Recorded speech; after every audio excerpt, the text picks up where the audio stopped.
Hello ladies and gentlemen, and welcome back to this month on Minecraft. This month, Ethobot's story comes out, Notch announces Minecraft 2, and Squid Game's Argentina is out.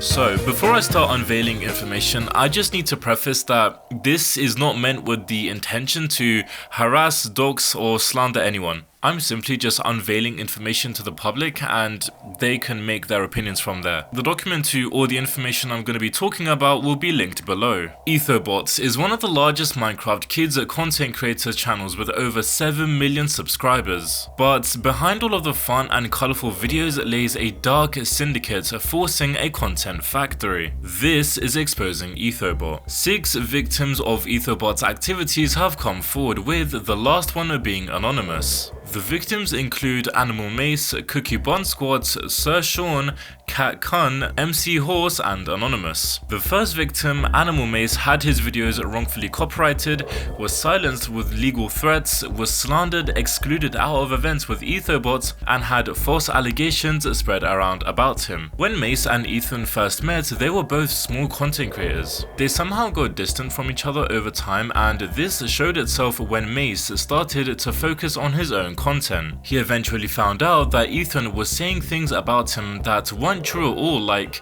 directly copying content and exploiting him. This obviously messed up Mace mentally, and it wasn't a good period of time. On top of this, Ethan was trying to intimidate Mace when he was slowly starting to find out about what was going on in his Discord server for his channel. The server was called The Office. In the server, there were a bunch of miners mindlessly working for Ethan, not knowing the truth behind his actions. Threats were made to Mace saying they were gonna take down all his videos, take his revenue because of a trademark. The thing is, all of this was baseless, but Ethan's lawyer manipulated the situation so it worked out in his favor. And it went ahead because just recently 3 of Mace's long form videos have been taken down with no warning, no nothing. All of the strikes Ethan has carried out are for his personal gain and nothing else, simply eliminating all of the competition. The thumbnails Ethan striked the video for are in the description, and I'm not gonna show them here just in case. Mace goes on to talk about how severely underpaid he was when he did some work for Ethan. Mace used to make renders for Ethan and he asked for a raise to $20 per render. And what Ethan does is that he gets to know the person on a personal level so that he can give as little as a raise as possible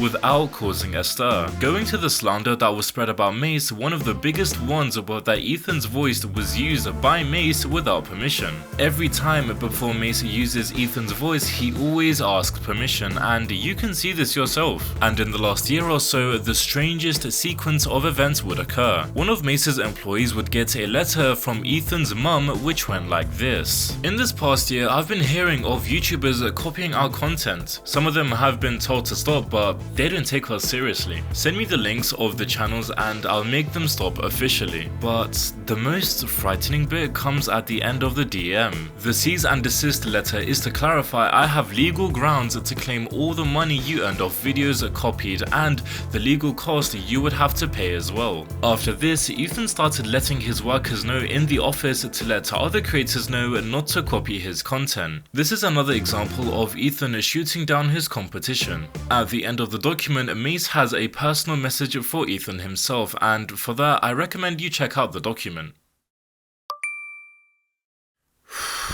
So then, that was Mace's story from the perspective of an outsider of the syndicate known as The Office. In the second document, we get to see what was truly going on inside, because this document is from the perspective of CookieBunsquat, also known as Emma. Emma has been the right-hand man and second in line of Ethan's enterprise ever since it started. Her roles consisted of content manager, artist, builder, and so many more. Emma is a victim of Ethan because she was extremely overworked, manipulated, financially screwed over, and groomed by Ethan himself. On the 3rd of June 2022, Emma met Ethan through a mutual friend and they instantly hit her off. It was a great change for Emma because her previous boss was extremely toxic. Emma, Kat, and Ethan instantly formed a good friend group and they were hanging out all the time. But Kat slowly became busy, and with Emma being 16, she found herself just hanging out with Ethan. When the first co-worker joined their team, they thought that Emma and Ethan were a couple and were shocked to find out how young Emma truly was. As a kid, Emma was taught not to cry, however, Ethan made her cry a lot because of his lectures. Ethan's lectures will be a reoccurring theme in this whole story. These lectures are the roots of manipulation and much more was to come. After establishing the relationship, we move on to the harsh work conditions and how Emma was so exhausted. She would take on 2 scripts at the same time while reviewing other scripts,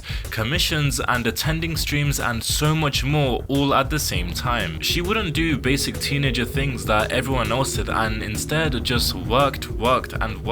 She only took breaks during winter and when close family members passed away. Ethan, instead of understanding that she needed time off, was patiently waiting for her to return, instead of feeling empathetic. Ethan made her life even harder with the script writing process. He would send out around 15 bullet points of information to the rest of the workers, whereas Emma only got around 4. This is extremely unfair, and so was the pay gap between the employees. Some employees were being paid $30 for a script, while Emma was getting $25 and the rest were getting $20. This reinforces the underpayment mentioned by Mace earlier. Emma was doing quadruple the work that others' employees were doing but was being paid less than them, and when she asked about a raise, he would respond with a hard, cold no. The streaming aspect was just as dark as everything mentioned so far. Emma would get shouted at randomly by Ethan saying you need to read the chats and being yelled at for no reason before and after the streams. It got even darker when one of the first instances we see happened on stream live. Just for context, in the streams, Emma plays the role of a character called Daisy. Daisy is Ethan's smaller sister in character with an age of just 7 years old. Knowing this, Ethan decides to say this. To make a video about Daisy as a yandere, that could be funny. That could be something. What are your thoughts? Yandere for what though? Older brother attention maybe? No. That could be a thing. That's more weird than you think. Huh? I see an anime all the time. Yeah, but anime also has weird things. Well, that's why it's so... Sorry. Depends on what weird we're talking about.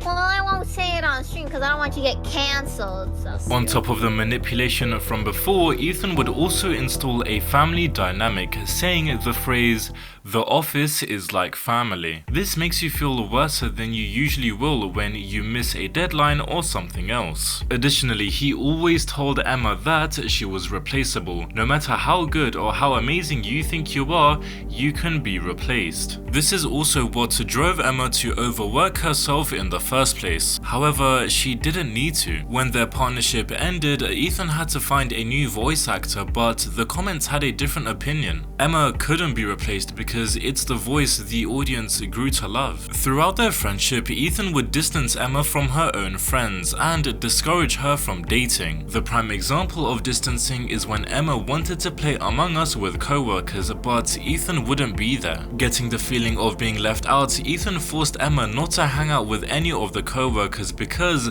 she was taking him for granted. Emma convinced herself that she was in the wrong when this wasn't the case. This happened again and again to the point where Emma would only talk to people if Ethan was there as well. When Emma was approached by guys in high school to start dating, she told the idea to Ethan and of course he responded negatively. He said it would affect their hangouts and interrupt workflow. Ethan would also tell Emma things that just weren't true so they could be extremely exclusive, such as lies about someone that Emma found out later to be untrue, especially Mace. Ethan villainized Mace to Emma so much to the point that on the off chance they collabed, Emma would be scared in the recording. She didn't agree with the whole idea of shooting down the competition and instead saw it as we're all in this together. But the document doesn't end there because Ethan goes on to start soft doxing Emma. He was using her real name in conversations when people who knew her in real life didn't use the full name. He saw it as a form of power, only using it when he needed to make a statement. And finally, the time would come where they would meet on the 24th of August 2023. They went to an anime expo in Canada where they would meet for 4 days. Emma wanted to hang out with Ethan every day, but her family wouldn't let her as they wanted to experience the convention with her. Ethan, not understanding, said,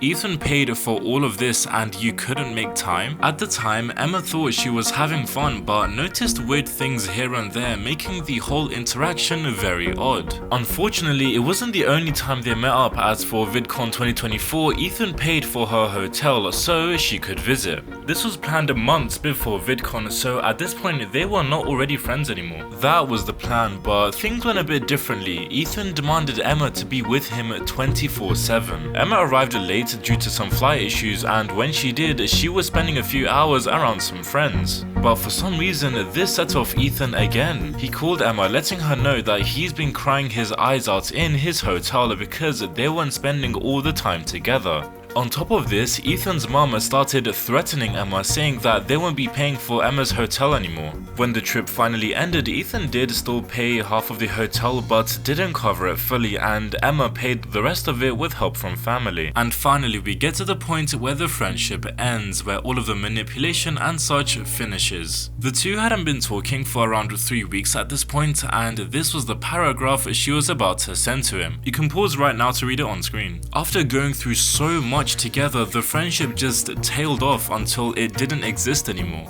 Emma wasn't working for Ethan anymore, so there was no reason for Ethan to stay in contact, even after the connection they had built.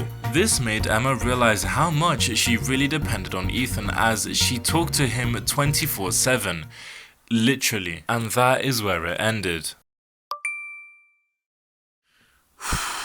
Anyways, that is where Emma's document ends. The third victim of Ethan and his actions is SirSean. He was in the office for around a year, and in this time he became a victim of Ethan's actions. He was a victim of being overworked, humiliation in private and public, manipulation, slander and peer pressure. Sean was enrolled into the office when he was 16 years old. Sean would do a lot of jobs for Ethan, which would literally take up his whole day, from when he woke up to when he went to bed. All the while, he was being paid under minimum wage at around $5 per hour. Ethan would also love bomb Sean, saying things such as, "You're a younger version of myself with raw, untapped potential." He, like Emma, would get lectured and yelled at for no reason. He would even sometimes have calls about knocking you down a step. He would have emotional meetings with his employees where he would get them to open up and intentionally note down this information for later. And just like everyone else, Sean would also have slander spread out about him behind his back for absolutely no reason. On top of this, if Sean ever felt like he was overworked, Ethan would dangle rewards in front of him just to get him to go that extra mile, even if he felt extremely overworked. And in the end, he decided against it, so he wouldn't even get the extra reward that was promised. And when he sent his final video to Ethan, he started screaming about how terrible and how dumb he was. But this is even worse than it seems, because Sean told Ethan earlier the same day that his dog died. Knowing this, he decided to lecture him and tell him how dumb and stupid and worthless he was. After this, Ethan apologized the next day, but the damage was already done. And that is where the document ends.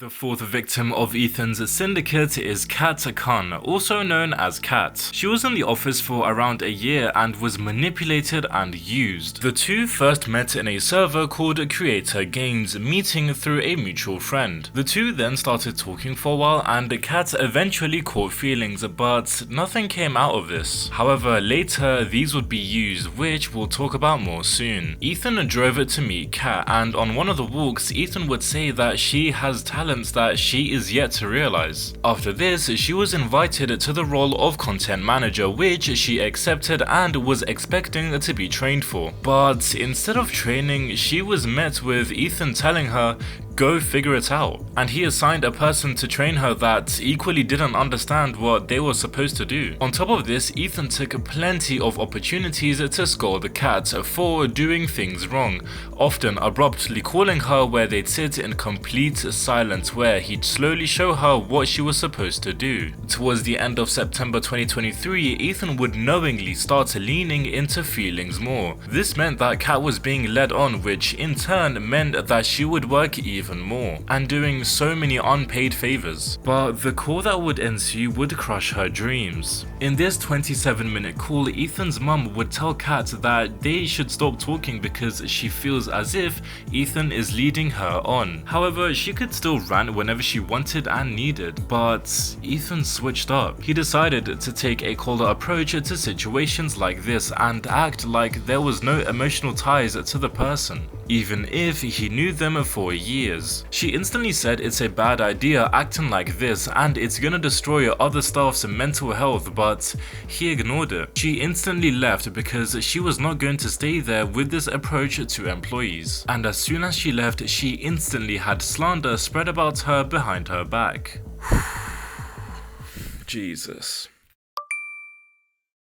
The fifth victim of Ethan's corporation is McHorse, the creator of the Blockbuster mod. Without this mod, short-form Minecraft content literally wouldn't exist. McHorse is a victim of betrayal and scams. It started back in 2019, where MC was approached by Ethan for a video on the Blockbuster mod. MC accepted the video but said it didn't feel right taking them for free, so he was paying Ethan $30 for every video. As time went on, the price increased, and for 16 total videos, MC paid Ethan over 1.5k. In every video made by Ethan posted on MC's channel, he was always credited in the description. And at the same time, Ethan was learning how to use the mod as well, so it was a net positive for everyone. And after Ethan blowed up, he still made sure he gave his thanks to the BB community because that's literally where he started. He tried hiring MC to make an updated version of the mod, to which he said no. This also led to him quitting his modding career despite the massive success that came from it. Ethan promised he would give back to the community by supporting MC's Patreon, but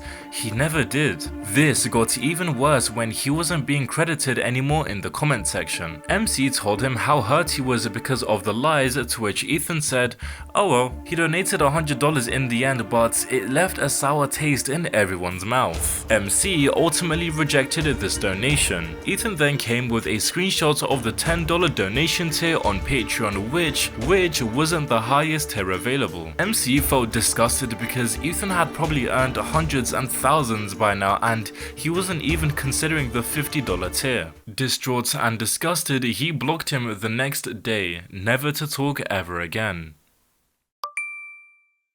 The sixth and final victim of Ethan are anonymous. These multiple stories from anonymous people expose little things Ethan has said every now and then, such as when he said, "Let's all move into a content creator house." This would further push the family dynamic that he was going for. On top of this, they also exposed that when Ethan was going to hire another voice actor, things got weird. The character would be 15 years old, however, Ethan wanted someone actually 15 to play the voice actor. The voice actor would have to play a love interest in Ethan's character. The voice actor was going to be an adult, but Ethan insisted on it being a minor. Playing a love interest with someone far older. And Ethan was going to work with this actor and go ahead, but after a lot of convincing from Emma, he was told otherwise. That is all of the victim stories. Once again, this is not meant with the intention to harass, defame, slander or dox anyone. I am simply revealing information to the public. Thank you.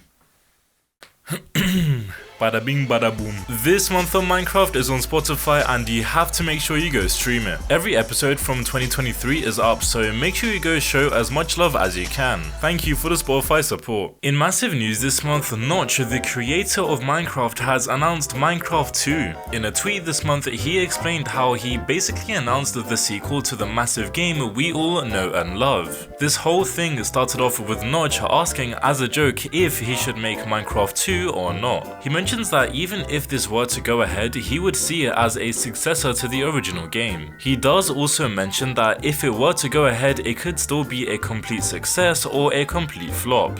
The who, what, when, where and why of the game are completely unknown. No one knows anything, like when it's gonna come out or whatever. For sure though, if Notch can pull something similar to Red Dead Redemption or something like that, it will definitely be fantastic. And it's time for the monthly funniest clip. This is just the funniest clip that I see on TikTok, Instagram, or just whatever. If it's funny and I like it, then it will be featured.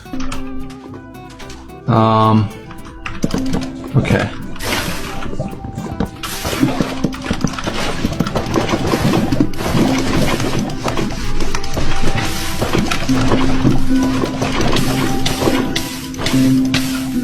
A Minecraft programmer called SmokeyStack has released a blog on Mojang's use of their platforms, specifically on how they've been using it the wrong way. He released a blog late this month and it goes like this. The problem to him is that there is no clear difference between what is a meme and what is serious. Now this wasn't that big of a deal until Minecraft started releasing their 2025 spring teasers. There wasn't a clear difference on what was actually a potential feature and what was a meme. He mentions that Mojang should use their account like Fortnite does, which, I mean, I genuinely agree with. At the end of the day, the solution is leaving the meme posting to other platforms and leaving Twitter to genuine information, teasers and whatnot. I do think the change would help scrolling through Minecraft's Twitter page and it would just make it a much more easier experience as well. An Argentinian YouTuber by the name of SirSean hosted a Squid Games tournament for 1 million pesos. The prize money is around 37 grand and the tournament went really well. Granted, I couldn't understand most of it, it still seemed like a fun experience for everyone involved. And the winner was a guy called Derek. I don't know who he is, I don't know where he comes from, but I hope he enjoys the money. Last month in December, Alex Testria passed away. You may know him for the Brickcraft mod that he was making, which was Minecraft but in Lego. He passed away on the 15th of December and I really do apologize that I failed to mention it last month. Alex was diagnosed with terminal sarcoma and was extremely transparent about the whole process. He seemed really peaceful and happy with the change that he made in the world, which makes me really happy. Rest in peace and best wishes to all his family. Well, Iskall85 has dropped an absolute bombshell in the final days of this month with the video titled I got cancelled. In this video, he addresses why he didn't make a public statement, the consequences of that which wasn't in his control, and what will happen next. Before I start, I gotta apologize because I don't usually follow the herd, but I did this one time and look at where that got me.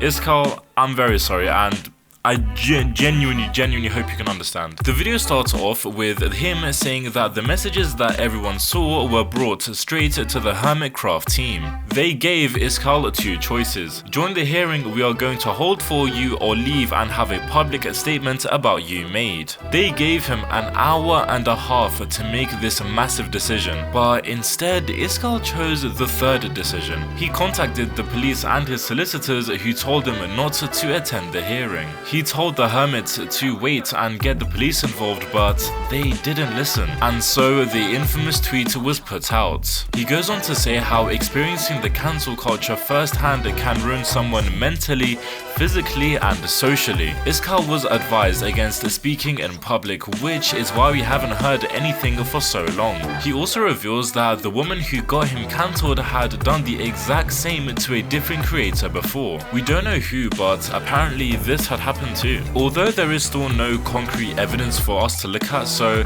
I wouldn't praise him all the way, but it's definitely time to think about innocent till proven guilty, not the other way around. One other thing that Iskall points out as well is that whenever an allegation was spread about someone else in the Hermitcraft community, the Reddit page was always moderated. However, for Iskall, it was not. He then states that no matter what, Vault Hunters is still his. He has the rights to the code and trademark, and no takeover can be made. I saw like a 36-page document posted by the guys who tried to take over Vault Hunters, and I read through it and it's such a big nothing burger. Like, yeah, it's just so stupid. I'm not even gonna go through it. I definitely highly recommend checking out the video itself, and one more time, from the bottom of my heart, I'm genuinely sorry. Every month from now, I'll be answering your questions on Spotify, so if you have any questions about me or this month of Minecraft or anything else, then just post it and I'll respond to as many as I can. That's it for this month of Minecraft. Make sure you subscribe and I'll see you soon. Bye.